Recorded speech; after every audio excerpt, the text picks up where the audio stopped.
Sebastian Forche. Kerry, how are you, my friend? I found you in Capazoo.com. Well, What are we doing here? it's great. I'm lost. So I've been lost all my life. Hey, listen, you're listening to Gooch on the Edge. We're in Detroit on the One Goal Show. I've got my good friend Sebastian. Sebastian, we had a lot of fun last year in Philadelphia together. Don't tell me about it. I try to forget it, but I can't.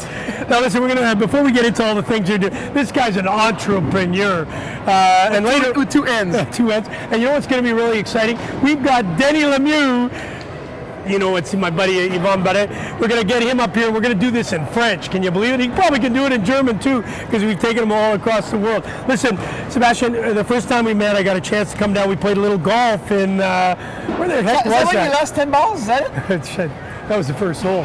No, we were together in. Well, we met on the phone a lot, and then Yes. we met in Las Vegas last Well, you year. don't meet on a phone. You talk on a phone. Well, exactly. But we met in Las Vegas. Right, but then we met somewhere else. Well, Remember we you came golfed? You came to in LA by my house. Yes, that's right. What a beautiful area. Now, were you involved with the fires and all that? Was that a part? Yeah, the fires were actually pretty close to my house. The Santiago fire, where I could see the smoke, I could see the fire, flames. But I live across the highway, so it would never reach our house. But you never know, somebody can start one by my house. Now, if we could stay away from hockey for a few seconds, because I just wondered, was that actually started by somebody? Is that what the rumor is? That one they said it was. I don't think they found the person yet. That's very Terrible. There's some very sick people out there. Well, I'm one of them. Anyways, I would never do that. Stop it. Okay, why don't we get into, you have this Philadelphia AAA hockey tournament every year. I know this year it's going to be June 25th to July the 7th, I think. Is that? Yeah, we have 2 weeks. The first week, smaller kids, 2000s till 95. Second week, bigger kids, 95 till 91s. Ah, great. So I know you're involved with a couple of different products. One of them's Newron. I think it's called Newron Design. Tell us a little bit about that. Well, Newron is a company that was started in Quebec, close to Quebec City.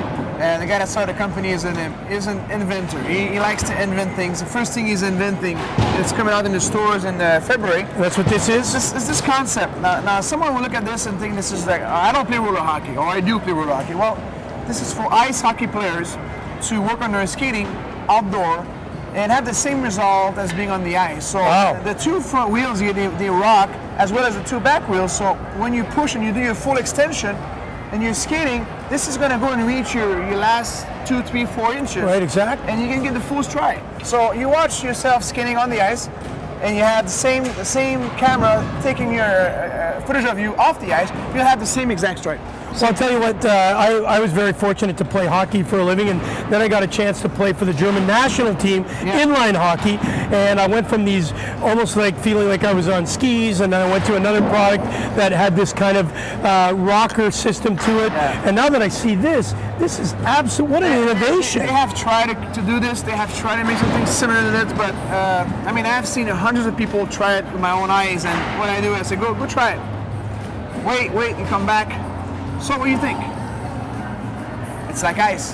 Everybody, it's like ice. Period. They're going to design one for roller hockey. This is meant to train. So yeah, it looks like a training because of the plastic. You want to get faster. You want to work on your strength. You go skate outside. You go to the bike trail and you go in the street. You go skate. You want to go play roller hockey. The roller hockey one is going to be shorter, smaller wheels, so it's going to be made to turn quick. Roller quick turns. And this one you can play roller hockey as well with, but it's not going to turn. Well, Sebastian, really cool. It's got almost like a shock absorber. It's a shock, yeah. Is that what? Yeah. Now, if these wore out, do they wear out or are they forever? They will wear out. You can change them, of course. Great. The frame will never wear out. You go in the street and you hit a bump, you hit a crack.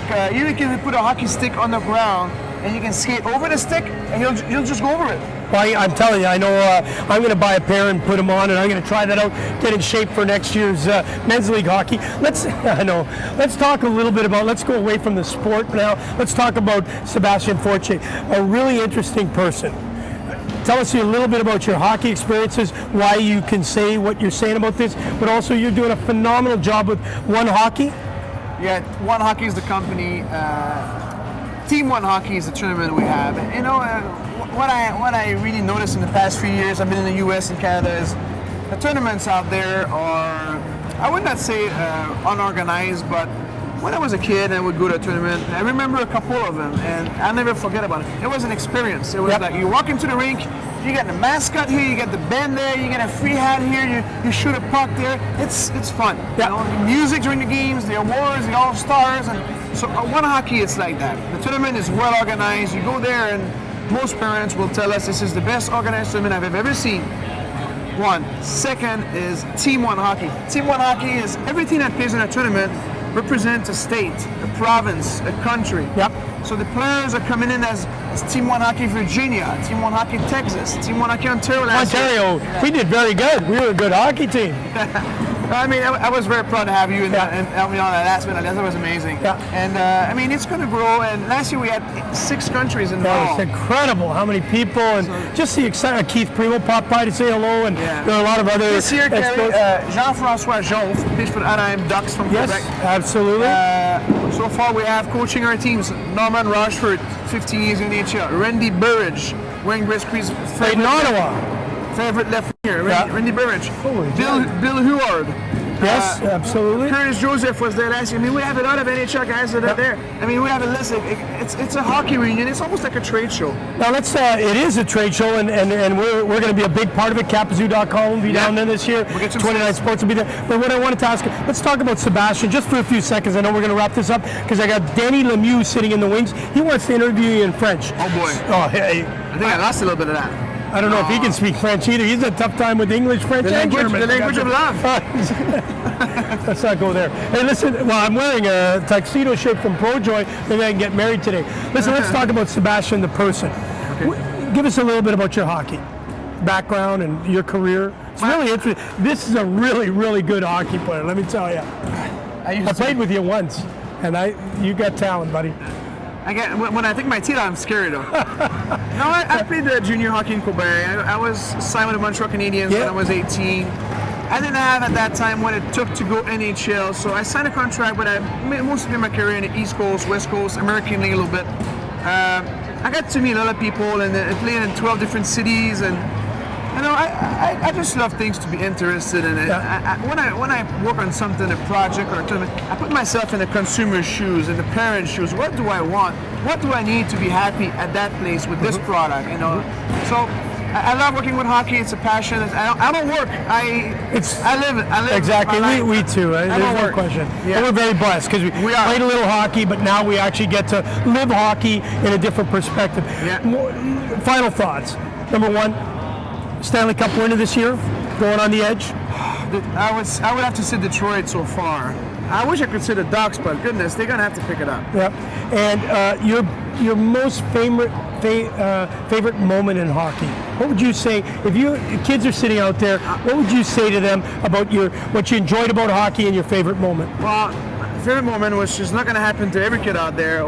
My favorite moment was when I was in the Montreal Forum, and the guy met with me, Jacques Lemaire, I think it was Jacques Lemaire, and Andrew Boudria. I had popped on my shoulders the night before in a fight, and this is a funny story. I got to tell you this story. Yeah, absolutely, please. That's why we're here. I'm playing an American League exhibition game. I don't speak English, so Paul Bordelot, who's a coach in the locker room, is telling number 78 from Hartford, leave him alone. They got him out of a bar. He's a goo. He just wants to fight. I don't hear English, so I hit him. He looks at me. I drop the glove, and we go right at it. And I cut him in the forehead.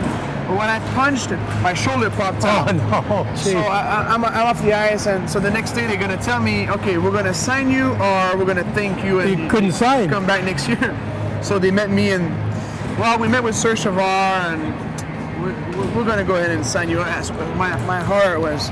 That day I left, I went to the Montreal, I didn't know Montreal, I went to the subways, I got lost in Montreal. I did not care where I was ending up. I was just walking in. What a great story. But you know what, guys? You have to work so hard. It's unbelievable. You think you're good enough in your Bantam double A team when you score 18, you're not good enough. You'll never be good enough. You keep working hard. These things are going to help you tremendously. No question. Amen. I'm going to try them out. Maybe I can get back in the NHL. I never made it to the NHL. I played in that German country or something like that. Really enjoyed hockey. Love hockey, as we know. Sebastian, fantastic. Thank you for joining us. Thanks again. No, absolutely. You've been watching Gucha on the Edge. And I'll tell you what, Sebastian's always on the edge. Capazoo.com. Check us out. Coming up next, Danny Lemieux does his first interview with Sebastian in French. The language of love. En français. Au revoir.